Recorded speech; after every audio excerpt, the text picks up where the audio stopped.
we've got our main frame built.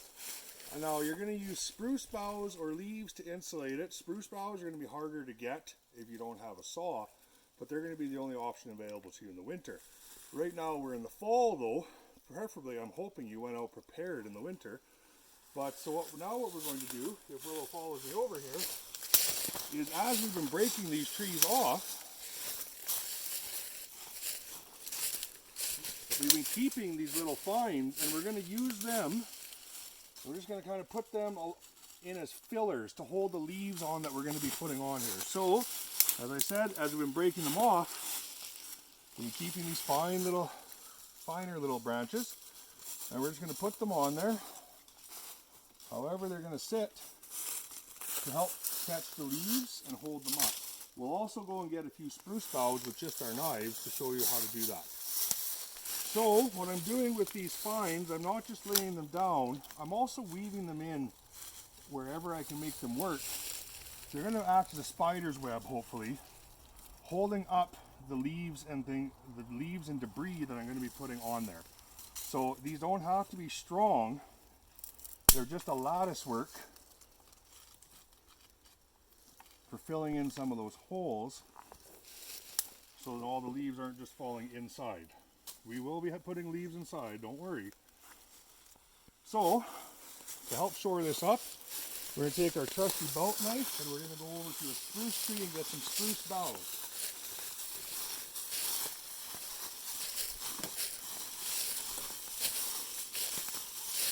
Some of these, so spruce boughs, that's what I meant, any coniferous tree, if you have pine, use pine. Spruce boughs, we might be able to break them off just with our hands too.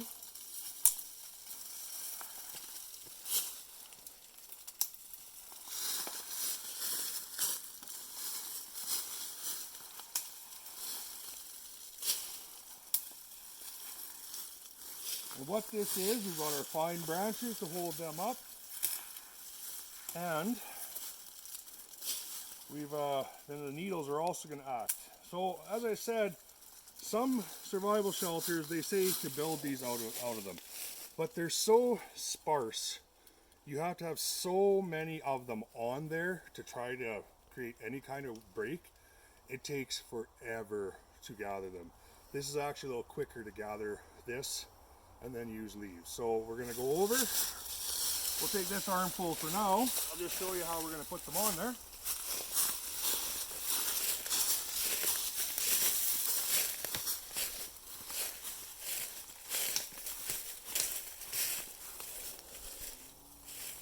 We're just going to lay them on there.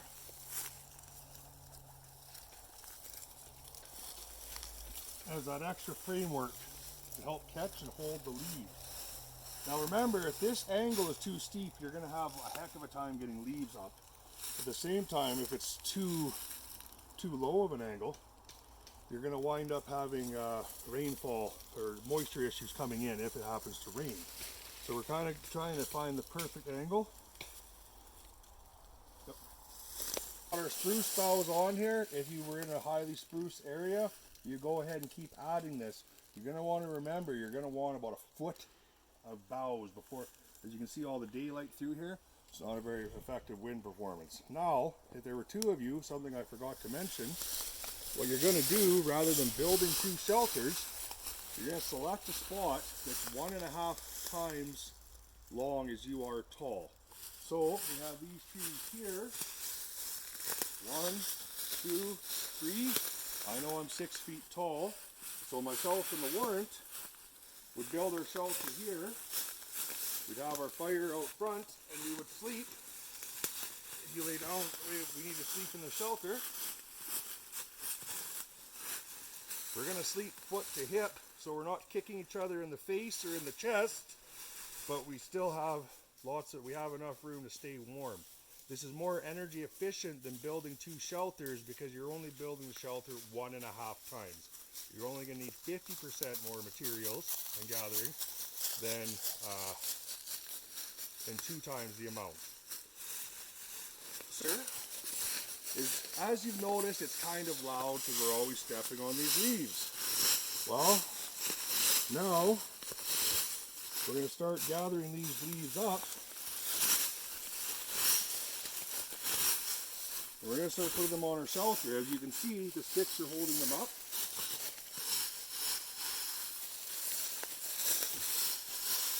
This is a time-consuming process, but it is going to work. We're going to work from the back. And any branches we find, we're going to throw them over in our wood pile, or our wood fire pile. The branches in here aren't as much of a big deal, but when we use them for inside to lay on, we're not going to want those on. Now, one thing you're going to want to remember is you're still going to want this at least so you can't see any daylight through it as you're stacking these on. So, you actually have to collect quite a big pile of leaves. Now, what we're doing, we're pretending we don't have any tools and you came out totally unprepared. Remember how we talked about having 2 large orange garbage bags in your survival kit? You could use that to start putting leaves in, so you can transport them from a distance and dump them on. Number 2, at the end of the day, you can fill them and use them as your bedding. We don't have that with us in this scenario, so we're not going to be using it for now. To help us out, because we have no tools, I went and I found a branch that has multiple fines on it, and we can use that to rake up the leaves. The more fines, the better. This one isn't primed, but it's quicker than kicking the leaves up by foot. As you can see, I can take them and shoot them towards there. Then I'm going to be putting them on there. Oh, what we're going to do is we're going to get down here. We're going to look inside our shelter. Can we see any daylight coming through? That's a good indicator. But realistically, what you're going to need here, you want a minimum of 8 to 10 inches of litter on here, of insulation. It's going to compress down to about 4 inches. We're going to talk about that when we fill the inside. So I can reach in, the branches and the sticks. I have insulation up to there. So I have about 10 inches. So we could throw a little bit more. The more you put on here, the better. The warmer you're going to stay. We're going to leave this with 10 inches. Now what we're going to do is we're going to not be scared to throw some more sticks back on it to hold the leaves down. I'd hate for one windstorm to come along and wreck all of our work. So we're going to go ahead, we're going to get some leaves or some sticks, throw it on top to hold this down, and then we're going to go work on the inside. 10 inches, you're basically going to want from here to here is basically minimum, or your forearm width length of debris on the top for your insulation. That's going to protect you from the evaporation. And then we added more layers, another layer of sticks to hold this down, to hold this in place. Now what we have to do, we've got the outside covered. Now for the really important part, for 2 reasons. We're going to be having a fire out here. We're going to want our fire approximately 1 good step away from our shelter, and we're going to want it the length of our body, that fire.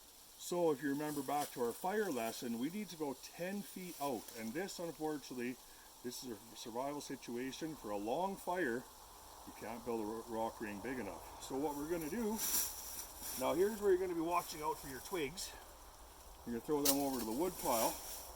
Now, remember how we said we needed a foot on the outside? We need a foot on the inside. You're going to need a minimum of 4 inches of compressed debris to keep you from losing heat into the ground through convection. Okay, so what we're going to do, we're going to scrape all these leaves up into this, and then we'll get back to you. We've got this mostly full. Now most of our insulation wound up at the back. We're going to want to remember to kind of center that so that our insulation is going to be where we're actually laying. And number 2, make sure you're most insulated for your core. So from here to here is where you're going to want the most insulation. That's where you're going to lose the heat the most. Another little thing I'm doing is I'm taking these leaves and I'm also pushing them in to this head spot where we didn't quite get covered on the outside. Well, we're just putting insulation there on the inside. Now we're going to come in here. Let's get some of these bigger chunks of bark and twigs out. We're going to lay down on it squish it down. Now we're going to add more leaves. The more leaves, the better. Okay, it's going to keep you warmer. The higher up you are off the ground, the warmer you're going to be. Between this, and a reflective fire, you're going to be, well, not laughing, but you're going to be somewhat warm. What else you're going to want to do that's going to make your life a whole lot easier? Let's push these in almost all the way to the back, so that they're in line with our upright. Now what we can do, we can come over here. Luckily we just have this big half-burnt log here. But realistically, any log is going to work. You want it the length of your body.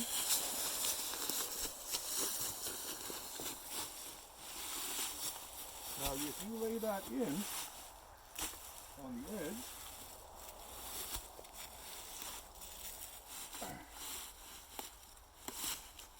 that's going to keep your leaves from coming out. So now I can push my leaves down for my solid bed. As you can see, my leaves are becoming more effective. Every time I wiggle in my sleep, I'm not going to be pushing them over. Now, how we can see this log is approximately 6 inches thick. So, if our compressed level of debris, spruce browse, grass, whatever you have available, use it. We have the leaves here. It's more effective for us to put the leaves in. Now I can see that I have enough insulation because I'm at least as high as this log. If I want to put more in, I can. But for right now, we have a shelter. It's going to protect us from the prevailing winds. It's going to insulate us and keep that heat in the shelter from the fire.